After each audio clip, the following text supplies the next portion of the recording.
మంచిది. మరి దేవుని యొక్క వాక్యములో మరి ఒక టాపిక్ తెలియజేస్తున్నాను. ప్రార్థనలు పోరాడాలి. అవును పిల్లరా, మనం అప్పుడప్పుడు కొన్ని పరిస్థితుల కొరకు మరి ఫైట్ చేస్తాం, పోరాడుతాం. మరి మనం దేశం ఇతర శత్రువుతో పోరాడుతూ ఉంటుంది. అలాగే మరి మన వ్యక్తిగత జీవితంలో దేంట్లో మనం పోరాడాలంటే ఏ పోరాటం ఇది? ఏదో శరీరంగా ఆయుధాలు పట్టుకొని పోరాడే పోరాటము కాదు. ప్రార్థనలు మనము దేవునితో పోరాడే వ్యక్తులుగా ఉండాలా. అందుకే చూడండి, మరి 1 తిమోతికి రాసిన పత్రిక 6వ అధ్యాయం 12వ వచనం, విశ్వాస సంబంధమైన మంచి పోరాటము పోరాడము, నిత్య జీవం చేపట్టము, దాన్ని పొందుటకు నీవు పిలువబడి అనేకుల సాక్షులేట మంచి ఒప్పుకొంటివి. ఇక్కడ చూస్తే దేవుని యొక్క వాక్యములు కనుక చూస్తే విశ్వాస సంబంధమైన మంచి పోరాటం. అందుకే మన యుద్ధోపకరములు శరీర సంబంధమైనవి కావు. అంటే శరీరంతో పోరాడే పోరాటము కాదు. అసలు ఏంటి పోరాటం? ఏంటి? ఎందుకు పోరాటం? నిజమే, ప్రేయర్లో మరి పెనుగులాడటం, బ్రతిమిలాడటం, పోరాటం అనేది చాలా విలువైనది. మరి ఇక్కడ అంటాడు మంచి పోరాటము పోరాడము. ఈ లోకములు రకరకాల శత్రువు, వ్యాధులు, అనారోగ్య సమస్యలు, బలహీనతలు మన శరీరానికి, మన మనసుకు, మన జీవితాలకు వ్యతిరేకమై మరి పోరాడుతూ ఉంటాయి. మరి మనం ఏం చేయాలంటే ప్రార్థనలో జయించడానికి, గెలుపొందడానికి, బలం పొందడానికి, దేవుని ఆత్మతో నింపబడి అనేక మంచి కార్యాలు చూడడానికి విశ్వాస సంబంధమైన మంచి పోరాటం, గుడ్ ఫైట్ అంట. ఇక్కడ దేవుని యొక్క వాక్యములు గనక చూచినట్లయితే మంచి పోరాటాన్ని పోరాడమని దేవుని యొక్క వాక్యం అంటుంది. అందుకే నువ్వు పిలువబడితివి అనేకుల సాక్షులట మంచి ఒప్పుకుంటివని దేవుని యొక్క వాక్యం అంటుంది. అంటే మన జీవితంలో ప్రార్థనలో మరి పోరాడుతున్నామా? పోరాడే అనుభవం మనకున్నదా? అలా లేకుంటే ఈ రోజు నుంచి నా ప్రేయర్ లైఫ్ ఎలాగుండాలంటే మరి ప్రార్థనలో పోరాడే వ్యక్తులుగా ఉండాలా. చూద్దామా? ఈ మాట గనక చూసినట్లయితే మరొక చోట చూద్దాం. దేవునికి వాక్యంలోంచి మరి ఎఫెసీయులకు రాసిన పత్రిక 6వ అధ్యాయము 12వ వచనం చూద్దామండి. ఏలయనగా మనము పోరాడున్నది శరీరులతో కాదు, మూల భాషలో రక్త మాంసములతో కాదు, ప్రధానులతోనూ అధికారులతోనూ ప్రస్తుత సంబంధమగు అంధకార సంబంధులకు లోకనాథులతోనూ ఆకాశ మండలమందున దురాత్మలతో పోరాడుచున్నాము. అంటే ఇక్కడ చూస్తే మనం పోరాడున్నది శరీరులతో కాదు. మరి దేంతో పోరాడుతున్నాం? మూల భాషలో రక్త సంబంధులతో, రక్త మాంసములతో కాదు, ప్రధానులతో, అధికారులతో, ప్రస్తుత అంధకార సంబంధమైన ఆ లోకనాథులతో, ఆకాశమందున్న దురాత్మల సమూహముతో పోరాడుతున్నామంట. అంటే ఏంటి? ఈ దురాత్మలు, ఈ అంధకార సంబంధమైంది వ్యతిరేకంగా మనస్సుతో, మన జీవితాలతో వ్యతిరేకమై అవి పోరాడుతున్నాయి. అందుకే వ్యాధులు, అందుకే భయాలు, అందుకే అనారోగ్య సమస్యలు, అందుకే అప్పుడప్పుడు శోధనలు, కష్టాలు కలుగుతూ ఉంటాయి, తెలియని సమస్యలు. మరి ఈ విధంగా ఇటువంటి జరుగుతున్న దాంట్లో మనం ఎలాగుండాలంటే వాని ఎదురించుటకు సమస్తము నెరవేర్చిన వారవై నిలవబట్టుకు శక్తిమంతులగునట్లు దేవుడిచ్చు సర్వాంగ కవచమును ధరించుకునుడి. అంటే మనం పోరాడేది దేంతో అంట? అవును, ఆకాశ మండలమందున్న దురాత్మలతో పోరాడుతున్నామంట. మరి ఇలా చూస్తున్నా మీ జీవితంలో మీకు కలిగే పోరాటము ఏంటి? మరి అనేక దినాల నుంచి ఈ సమస్య అలాగే ఉందా? ఆ సమస్య నీతో పోరాడుతుందా? ఆ కష్టం, ఆ వ్యాధి, లేదా అపవాది, లేదా శోధన, లేదా అప్పు సమస్య, మరి మరొకటి భయం, మరి అనేక రకాలుగా మన జీవితానికి, ఆత్మకు, శరీరానికి, మన మనస్సుకు, లేదా మన జీవితాలకు, మన కుటుంబాలకు వ్యతిరేకమై దురాత్మలు ఏం చేస్తాయి అంటే పోరాడుతున్నట్టుగా బైబిల్లో మనం చూస్తున్నాం. ఇలా చూస్తున్నాం. మీ అందరి చూస్తున్నాం. మీకు కలిగే ప్రతి పోరాటములు జయము కలుగునుగాక. మీకు కలిగే ప్రతి పోరాటములు దేవుడు అత్యధిక విజయము కలగచ్చేనుగాక. పరిశుద్ధాత్మ యొక్క నింపుదల కలుగునుగాక. ఇక్కడ చూడండి, బైబిల్లో గనక మనం చూసినట్లయితే మరి ఒక మాట ఉంది, రోమీలకు రాసిన పత్రిక 15వ అధ్యాయము, రోమీలకు రాసిన పత్రిక 15వ అధ్యాయం 32వ వచనాన్ని చూద్దామండి. 32 వర్డ్స్. 32వ వచనాన్ని చూస్తే, మీరు నా కొరకు దేవునికి చేయి ప్రార్థన యందు నాతో కలిసి పోరాడవలనని మన ప్రభువైన యేసు క్రీస్తును బట్టి ఆత్మ వలన ప్రేమను బట్టి మిమ్మును బతిమాలు కొనుచున్నాను. మీరు నా కొరకు దేవుని చేయు ప్రార్థన యందు, అంటే సేవని కొరకు సేవకుడు బలంగా నిలబడాలని, పరిశుద్ధులు మరి పడిపోకుండా ఉండాలని, మరి వ్యాధిగ్రస్తులు వారు దాని నుంచి విడుదల పొందాలని, మారు మనసు రక్షణ లేని వారికి రక్షణ కలగాలని, దేశం నెమ్మది పొందాలని, మరి చివరి దినాలు మన ప్రార్థనలు ఎలాగుండాలంటే పోరాడే జీవితాన్ని కలిగి ఉండాలా. మనకు వ్యతిరేకంగా దురాత్మలు పోరాడుతున్నాయి, మనం కూడా ఎలాగుండాలంటే ప్రార్థనలో పోరాడే వ్యక్తులుగా ఉండాలా. ఇక్కడ అంటున్నాడు, నా కొరకు దేవుని చేయు ప్రార్థన యందు నాతో కలిసి పోరాడండి. అంటే ఇక్కడ ఏం చేస్తున్నాడు పౌలు గారు? ప్రార్థిస్తున్నాడు. ఆ ప్రార్థన ఎలాగుందంట? గుడ్ ఫైట్, మంచి పోరాటం అంట. అంటే దేవుని దగ్గర విజ్ఞాపన ఎలాగుంది, ప్రార్థన ఎలాగుంది, పెనుగులాట ఎలాగుంది, దేవుని అడిగే విధానం ఎలాగుంది, బతిమాల విధానం ఎలాగుంది, సంఘాలు కట్టుట్లో భారము కలిగి ఉండుట్లో, అంటే అనేక ఆత్మల కొరకు అతను ఏం చేస్తున్నాడంటే పోరాడుతున్నాడు. నాతో మీరు కూడా ఏం చేయాలా? కలిసి పోరాడమని దేవుని యొక్క వాక్యం అంటుంది. పిల్లరా, నిజమే. మరి ఈ లైవ్ చూస్తున్నా మీ జీవితంలో అలాగుందా? పోరాడుతున్నామా? సేవకుడికి వీళ్ళు ప్రార్థిస్తా అంటే అతనితో కలిసి నువ్వు ప్రార్థిస్తున్నావంటే పోరాడుతున్నావు, కలిసి పోరాడుతున్నావని అర్థం. పిల్లరా, మరి ఈ లైవ్ చూస్తున్నా మీ అందరి జీవితంలో అటువంటి కార్యాలు, ప్రార్థనలో పోరాడే వ్యక్తులుగా మనం ఉండాలా. చూద్దామా బైబిల్లో చూసినట్లయితే మరి హెబ్రీయులకు రాసిన పత్రిక 10వ అధ్యాయము, మరి హెబ్రీయులకు రాసిన పత్రిక 10వ అధ్యాయము 32వ వచనాన్ని చూద్దామండి.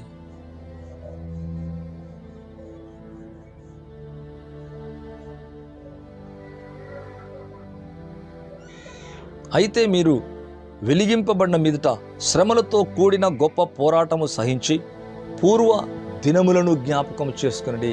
నిజమే, మన జీవితంలో అనేక సమస్యలు, ఆ సమస్యలు ఏమవుతున్నామంట? పోరాడుతున్నామంట. అయితే మీరు వెలిగించబడిన మీదట, రక్షణలోకి వచ్చిన తర్వాత, రక్షించబడిన తర్వాత శ్రమలు, కష్టాలు, వీటన్నిటి శ్రమలతో కూడిన గొప్ప పోరాటము సహించిన పూర్వ దినములను జ్ఞాపకం చేసుకోండి. ఒక బ్రదర్ అంటున్నాడు, ఒక సహోదరుడు అంటున్నాడు, అయ్యా బ్యాప్టిజం తీసుకుంటే అన్ని కష్టాలంటే కదా, అన్ని బాధలు అంట కదా. ఒక సహోదరి కొన్ని సంవత్సరాల క్రితం మా చర్చిలో కూడా ఇలాగే అన్నది. అని అనేకులకు ఇటువంటి నాకు తెలియకుండా ఇంటింటికి వెళ్ళి ఆమెనేది, ఎవరైనా బ్యాప్టిజం తీసుకోకపోతే అమ్మో బ్యాప్టిజం తీసుకుంటే చాలా శ్రమలు వస్తాయంట, కష్టాలు వస్తాయంట. మరెవ్వరు కూడా బ్యాప్టిజం తీసుకోలే. ఆ మాటలను బట్టి ప్రతిరోజు నేను బ్యాప్టిజం గురించి అంటే మరి తరచుగా అప్పుడప్పుడు ఆదివారం తెలియచేసేవాడిని. అంటే బ్యాప్టిజం తీసుకుంటే నా సమస్యలు, తీసుకోకపోతే సమస్య లేవా, తీసుకుంటే ఇలాగా. అంటే బ్యాప్టిజం తీసుకోవాలని దేవునికి వాక్యం అంటుంది. తీసుకునటం ద్వారా మీ పాపములు కడిగి వేసుకునండి అని బైబిల్ తెలియజేస్తుంది. అంటే ఒక అపవాది ఏం చేసిందంటే, అంటే బ్యాప్టిజము తీసుకుంటే శ్రమలంట. ఇది చాలా విడ్డూరంగా ఉంది. అంటే ఆమె ఒక తలంపు, అపవాది యొక్క ఆ తలంపును కలిగి ఆమె అనేకులకి అలా తెలియజేసింది. ఒక బ్రదర్ అంటున్నాడు, అయ్యా బ్యాప్టిజం తీసుకుంటే శ్రమలు అంట కదా, బ్యాప్టిజం తీసుకోకపోతే శ్రమలు రావా? శ్రమలు ఎప్పుడు ఉంటాయి. అయితే వీటిలో మనం పోరాడి గెలుచువారిగా ఉండాలా, ధైర్యముగా ఉండాలా. ఇక్కడ అంటున్నాడు, అయితే మీరు వెలిగింపబడిన మీదట శ్రమలతో కూడిన గొప్ప పోరాటం సహించిన పూర్వ దినములను జ్ఞాపకం చేసుకోండి. అంటే ఇవన్నిటిని మనం యేసు ప్రభు సిలువలో మరి ఏం చేశాడు? సిలువలో సహించాడు, ఆయన భరించాడు, ఎంతో బాధపడ్డాడు, శ్రమ పెట్టబడ్డాడు, ప్రతి శ్రమను సహించాడు ఆయన. మరి ప్రతి బాధను, ప్రతి వేదన మన కొరకై మరి ఎంతగా బాధపడ్డాడంటే వాటన్నిటిని కూడా ఓర్పుతో సహించినట్లుగా బైబిల్లో మనం చూస్తున్నాం. మనం శ్రమలతో కూడిన గొప్ప పోరాటం అంట. ఇలా చూస్తున్న మీ జీవితంలో ఒకవేళ ఈ లైఫ్ అంతా కూడా మరి పోరాటంతో కూడిందిగా ఉందా? సమస్యలతో కూడిందిగా ఉందా? ఇబ్బందుల, సమాధానము లేదా, నెమ్మది లేదా, వ్యాధుల, ఆర్థిక సమస్యల, ఈ విధంగా ఏ సమస్య అయితే నిన్ను బాధిస్తూ వేధిస్తుందో ప్రతి పోరాటం నీ జీవితంలో ముగుసునుగాక, మరి తీర్చబడునుగాక. మరి మనం ఎలాగుండాలంటే ప్రార్థనలో ఫైట్ చేయాల. ప్రభా, అవును ఇది నాకు జరగాలని మనం ప్రార్థించాలా. చూద్దామా దేవునికి వాక్యములు గనక మనం చూసినట్లయితే యాకోబు రాసిన పత్రిక 4వ అధ్యాయము 1వ వచనం చూస్తే, మీలో యుద్ధములు పోరాటములు దేని నుండి కలుగుచున్నవి, మీ అవయములో పోరాడు ఈ భోగేచ్ఛల నుండియే కదా. అంటే మన శరీరం నుండి పుట్టుకొచ్చే ప్రతి విధమైన శరీరాశ, కోరిక ఇవన్నీ కూడా మన ఆత్మకు విరోధంగా పోరాడుతున్నాయని దేవుని యొక్క వాక్యం అంటుంది. మీలో యుద్ధములు పోరాటములు దేని నుండి కలుగుచున్నవి, మీ అవయవములో పోరాడు మీ భోగేచ్ఛల నుండే కదా. మీరు ఆశించుచున్నారు కానీ దొరకట్లేదు, నరహత్య చేదురు, మచ్చర పడుదురు కానీ సంపాదించుకోలేరు, పోట్లాడుదురు, యుద్ధము చేదురు కానీ దేవుని అడగనందున మీకేమీ దొరకదు. కాబట్టి మనం ఎలాగుండాలంటే మరి ఇవన్నీ కూడా మరి ఈ శరీరములో ఉండేటివి ఏం చేస్తారంటే, మీలో యుద్ధములు పోరాటములు దేని నుండి కలుగుచంటే మీ అవయములో పోరాడు మీ భోగేచ్ఛల నుండే కదా. అంటే శరీరం మరి ఏమవుతుందంటే ఎగనెస్ట్గా, ఆత్మకు విరోధముగా మరి పోరాడుతున్నట్టుగా బైబిల్లో చూస్తున్నాం.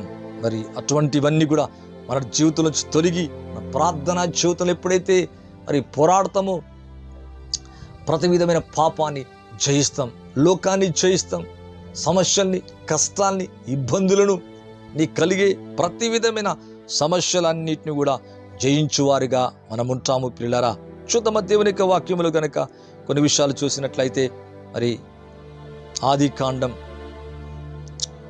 30వ అధ్యాయము 8వ వచనాన్ని చూద్దామండి. అప్పుడు రాహేలు దేవుని కృప విషయమై నా అక్కతో పోరాడి గెలిచితననుకొని అతనికి నఫ్తాలి అని పేరు పెట్టను. అంటే మన జీవితంలో, రాహేలు జీవితంలో మరి దేవుని కృప విషయమై ఏం చేసిందంటే పోరాడిందంట. అంటే పిల్లలు లేరు, ఆలస్యం అయిపోయింది. మరి అక్కకు మరి పిల్లలు పుడుతున్నారు, అసూయపడ్డదంట. మరి అలాగా చూచి అనేక సంవత్సరాలు అయిపోయింది. ఇప్పుడు ఏం చేసిందంటే ఈమె వెళ్ళి దేవునితో పెనుగులాడింది, కన్నీరు విడిచింది, బతిమిలాడింది, ప్రార్థన చేసింది. ప్రార్థన చేసి మరి దేవుని కృపను పొందుకున్నట్టుగా బైబిల్లో మనం చూస్తున్నాం. నిజమే, ఇతరుల పట్ల అసూయపడితే కాదు, వారు చూసి మనని ద్వేషిస్తే కాదు, కోపిస్తే కాదు. మరి ఇక్కడ చూస్తే అప్పుడు రాహేలు దేవుని కృప విషయమై, అంటే ఈమె జీవితంలో మరి పిల్లలు పుడతలేరు. ఆమెకి మరి లేయాకి అనేక మంది పుట్టినట్టుగా దేవునికి వాక్యములు చూస్తాం. ఈమెకు అలా కలగట్లేదు. అయితే ఏం చేస్తుందంటే అక్కతో అనవసరంగా పోరాడింది. తరువాత అనుకుంది, రా ఇలా కాదు, నేను దేవుని దగ్గరికి వెళ్ళాలా, నా సమస్య దేవునికి తెలియచేయాలా, నా ముర్ర దేవుడు వినాలా, ఆయన కృప నేను పొందుకోవాలా అని ఏం చేసిందంటే ప్రేయర్ చేయటం ప్రారంభించింది, ప్రార్థించిందంట. మరి ఎప్పుడైతే ప్రార్థించిందో దేవుడు ఆ మనవి ఆలకించాడు, కృప చూపించాడు. అప్పుడు అంటుంది రాహేలు దేవుని కృప విషయమై నక్కతో పోరాడి గెలిచితిని అనుకుని అతనికి నఫ్తాలి అని పేరు పెట్టిందంట. మరి కృప పొంది ఆమె కావలసిన అద్భుతాన్ని పొందుకున్నట్టుగా బైబిల్లో మనం చూస్తున్నాం. పిల్లరా, నిజమే, మన జీవితం అలాగుండాల. ప్రార్థనలు పోరాడి గెలుపొందిన వారిగా, అద్భుతము చూచేవారిగా, స్వస్థపడువారిగా, రక్షణ మరి మార్గములు నడుచువారుగా, దేవుని జ్ఞానం పొందువారుగా మనము, మన కుటుంబం, మన పిల్లలు, మన దేశం, రాష్ట్ర ప్రజలు, లేకపోతే లోకం ఇప్పుడు జరుగుతున్న పరిస్థితుల్లో పెనుగులాడాలా, ప్రార్థించాలా. ఒక విధంగా చెప్పాలంటే ప్రార్థనలో పోరాడే వ్యక్తులుగా ఉండాలా. ఇక్కడ చూస్తే ఆదికాండం మరి 32వ అధ్యాయము మరి 28వ వచనాన్ని గనక మనం గమనించినట్లయితే చూడండి, ఒక మంచి మాట ఉంది పిల్లరా. అప్పుడు ఆయన, నీవు దేవునితోనూ మనుషులతోనూ పోరాడి గెలిచితివి కనుక ఇక మీదట నీ పేరు ఇశ్రాయేలే కానీ యాకోబు అనబడదు. అంటే యాకోబు జీవితం ఎలాగుందంటే దేవునితోనూ మనుషులతోనూ ప్రార్థనలో పోరాడుతున్నాడు. ఎవరైనా దేవునితో పోరాడగలరా? పోరాడి గెలవగలరా? మరి ఇక్కడ చూస్తే యాకోబు అయితే అలాగున్నాడంట. అంటే ఏశావు మరి దగ్గరకు వస్తున్నాడు, తనకేమైనా హాని చేస్తాడేమోని భయపడిపోయినట్టుగా చూస్తున్నాం. మరి ఆ రాత్రి అతడు లేచి తన 2 భార్యలను పంపుతున్నాడు. దాసీలను 11 మంది పిల్లలను తీసుకుని ఎబ్బోకు రేవు దాటిపోయాడంట. వారిని తీసుకుని ఆ ఏరు దాటించిన తర్వాత తన కలిగినదంతా పంపివేశాడు. యాకోబు ఒక్కడు మిగిలిపోయాడు. మిగిలిపోయి ఏం చేస్తున్నాడు? పోరాడుతున్నాడు, ప్రార్థన చేస్తున్నాడు. దాని అర్థం ఈ పోరాటం ఏంటి? ఏదో శరీర సంబంధమైనది కాదు, ఏదో ఫిజికల్గా ఒక విధంగా చెప్పాలంటే మరి ఆయుధాలు, శరీర సంబంధమైన ఆయుధాలతో చేసే పోరాటము కాదు ఇది.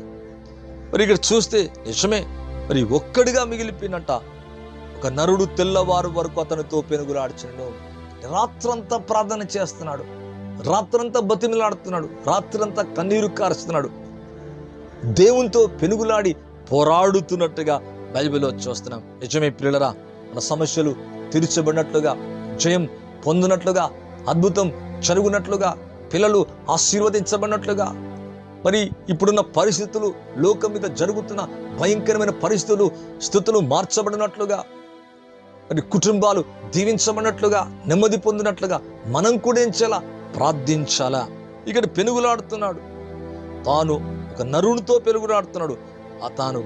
అతని గెలవకుండా చూచి తొడగూటి మీద అతన్ని కొట్టేనంట. అంటే ప్రభుతో, దేవునితో ఒక విధంగా చెప్పాలంటే మరి పెనుగులాడే, కన్నీరు కాచే, బతిమిలాడే అనుభవం యాకోబులో ఎక్కువగా కనబడుతుంది. మరి ఈ లైవ్ చూస్తున్న నీ జీవితంలో అలాగుందా? నీ భర్త మారాలని, నీ పిల్లలు దీవించబడాలని, లేదా అనుకున్న అద్భుతం పొందాలని, నీ శరీరంలో వ్యాధి తొలగాలని, దేశ మార్పు జరగాలని, ఇప్పుడున్న పరిస్థితులు అన్నీ కూడా సద్దుమరగాలని, దేవుడు వచ్చే లోపల సంఘం ఆయత్తపరచబడాలని అలాగా మొరపెడుతున్నామా? ప్రార్థిస్తున్నామా? పెనుగులాడుతున్నామా? బ్రతిమలాడుతున్నామా? ఇక్కడ చూస్తే ఒక నరుడుతో తెల్లవారు వరకు ఫైట్ చేస్తానట. నిజమే, ఎంత అద్భుతమైన విషయాన్ని ఇక్కడ చూస్తున్నాం. తాను అతన్ని గెలవకుండా చూచి తొడగూటి మీద అతన్ని కొట్టిన అప్పుడు అతడు ఆయనతో పెనుగులాట వలన యాకోబు తొడగూడు వసిలేను. గూడు వసిలిన, తొడగూడు వసిలిన, అంటే తొడగూటి మీద కొట్టినా కూడా పెనుగులాటం ఆపలే, ప్రార్థించడం ఆపలే, నొప్పి, పెయిన్, మరి దాంట్లో కూడా ఎలాగున్నాడంటే ప్రార్థిస్తున్నాడు, బతిమిలాడుతున్నాడు. అప్పుడు అంటున్నా, ఆయన తెల్లవారుచున్నది, నరుడుగా ఉంటున్నా ప్రభైన క్రీస్తు యేసు ప్రభు, దేవుని యొక్క దూత ఇక్కడ అంటున్నాడు, ఆయన తెల్లవారుచున్నది గనక నన్ను పోనిమ్మని అతడు, నీవు నన్ను ఆశీర్వదించుతనే కానీ నేను నిన్ను పోనీయను. అంటే ఎంత ఫైట్ చేస్తున్నాడు చూడండి. నువ్వు నన్ను ఆశీర్వదిస్తే కానీ, నన్ను దీవిస్తే కానీ నేను నిన్ను విడిచిపెట్ట. అంటే మనం కూడా దేవుని దగ్గర నుంచి సమాధానం పొందేదాకా, విడుదల కలిగేదాకా, అద్భుతం జరిగేదాకా, నువ్వు అనుకునేది చూచేదాకా, నెరవేర్పు కలిగేదాకా, దేవుని కార్యములు చూచేదాకా ఎలాగుండాలంటే యాకోబు వలె ఉండాలా, యాకోబు జీవితానికి కలిగి ఉండాలా. నిజమే, ఇక్కడ చూస్తే అంటాడు, అయ్యా తెల్లవారుచున్నది, నన్ను పోని. దేవుడు అంటున్నాడు, నన్ను పోని అంటే అతడు, నీవు నన్ను ఆశీర్వదించుతనే కానీ నేను నిన్ను పోనీయను. ఆయన నీ పేరు ఏమని అడగగా అతడు యాకోబు అని చెప్పాను. అప్పుడు ఆయన, నువ్వు దేవునితోనూ మనుషులతో పోరాడి గెలిచితివి గనక ఇక మీదట నీ పేరు ఇశ్రాయేలే కానీ యాకోబు అనబడదు. ఎంత అద్భుతమైన కార్యం! అంటే యాకోబు అనగా మోసగాడు, ఇక మీదట నీ పేరు ఏమనబడదంటే యాకోబు అనబడదు. నిజమే పిల్లరా, మరి నీ జీవితం ఎలాగుంటుంది? యాకోబు లెక్క ఉన్నావా? యాకోబు ఇశ్రాయేలుగా మార్చబడుతున్నాడు. నువ్వు ఎప్పుడైతే పోరాడతావో నీ జీవితం మారిపోతుంది, నీ కుటుంబం మారిపోతుంది, నీ పిల్లల జీవితం, వారి భవిష్యత్తు మారిపోతుంది, దేశమే మరి చేంజ్ అవుతుంది పిల్లరా, మరి రివైవల్ అవుతుంది. మరి ఇలా చూసిన మీ జీవితంలో సంఘాలు ఉజ్జీవింపబడాలంటే, అద్భుతాలు జరగాలంటే మనం కూడా యాకోబు వలె, యాకోబు తన వ్యక్తిగతంగా ఆశీర్వదించబడుతున్నాడు, తన పిల్లల తరానికి ఆశీర్వాదకరంగా ఉంటున్నాడు. ఇప్పటికీ యాకోబు దేవుడని పిలువబడుతున్నాడు. ఎంత ఆశ్చర్యమైన కార్యం! అవును పిల్లరా, నీ పేరేంటంటే, ఎందుకు నా పేరు నువ్వు అడుగుతీవి? అక్కడ తన్ని ఆశీర్వదించను. అంటే దేవుడు, నరుడుగా ఉంటున్న దేవుడు అతన్ని అనగా యాకోబుని ఆశీర్వదిస్తున్నాడు. మరి ఆశీర్వదించబడేదాకా నీ ప్రేయర్ ఫైటింగ్ ఉందా? అంటే పెనుగులాడుతున్నావా? బతిమిలాడుతున్నావా? మరి మొర్ర పెడుతున్నావా? కన్నీళ్లు విడుస్తున్నావా? రాత్రంతా కూడా ప్రార్థించాడంట. అంతే, అతని జీవితమే మారిపోయినట్టుగా బైబిల్ చూస్తున్నాం. అందుకు యాకోబు ఏమంటాడు చూడండి, అయితే యాకోబు, నేను ముఖాముఖిగా దేవుని చూచితిని, అయినడు నా ప్రాణము దక్కినదని ఆ స్థలమునకు పెనీయులని పేరు పెట్టను. మన నరుని కదా చూచింది, అనరుడే క్రీస్తు యేసు. దేవుని యొక్క వాక్యం అంటుంది. మరి బైబిల్ మరి ఎంతో చక్కగా తేటగా తెలియజేస్తుంది. అనరుడు ఎవరో కాదు, ప్రభు అయిన యేసు. ఆయన ఎవరంట ముఖాముఖిగా దేవుణ్ణి చూచి తిని. దేవుని యొక్క వాక్యం అంటుంది దేవుణ్ణి చూచాడంట, దీవించబడ్డాడు. మరి ఎక్కడి నుంచి యాకోబుగా వెళ్తలేడు. ఒక్క రాత్రి ప్రార్థన, పెనుగులాట, పోరాటం, మనుషులతో పోరాడాడంట, దేవునితో కూడా పోరాడి గెలిచాడంట. మరి దేవునితో పోరాటం అంటే దేవునితో ఏమైనా ఫైటింగ్ చేస్తామా, యుద్ధం చేస్తామా, ఏమైనా ఆయుధాలు పట్టుకొని పోతామా? లేదండి, అటువంటిది కాదు. అంటే ప్రార్థన చేయాల, పోరాడి గెలిచాడంట. నీ లైవ్ చూస్తున్న నీ చేతిలో నీ సమస్యల మీద, నీ కష్టాల మీద, నీ కలిగే ఇబ్బందుల మీద నీవును నిశ్చయముగా జయిస్తావండి. మనం ఎప్పుడైతే మరి పోరాడుతామో దేవుడు మన ప్రతి పరిస్థితిలో నుంచి తప్పించగలడు. ఆయన